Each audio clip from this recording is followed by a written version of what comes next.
Here is my top 25 of responses that you can use whenever you deal with narcissists, toxic people, or exes. Let's go. My boundaries is a non-negotiable. You don't have to agree, but you will respect my choice. I have already given you the answer, no, and that hasn't changed. If you can't speak to me politely, then I'm going to leave this conversation right here, right now. I'm finishing discussing this. We can either change subject or I will leave. I was clear the first time. I won't say it again. The answer I gave you earlier is still a firm no. I made the decision that I no longer want to be discussing this. Like, I'm trying to look after my own peace. I'm not in the business of disrupting yours. Your little toddler tantrum worked on me in the past, but it doesn't work on me anymore.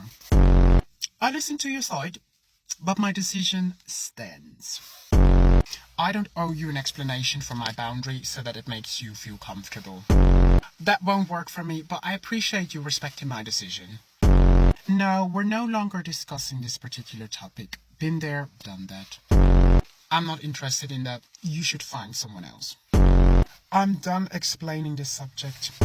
You know, I just finished my 9-to-5 job, so I don't need another job that entails explaining things to you that you don't understand.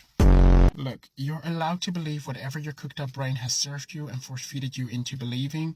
Doesn't mean that I have to order anything off your menu. You make me feel very uncomfortable right now, so I suggest you stop harassing me. If you keep crossing my boundary, I will remove myself from this conversation and disengage. Look, I don't really entertain guilt-tripping behavior. If you are upset or have emotions, that is something that you need to deal with. And I suggest you find yourself a therapist with who you can work through those issues.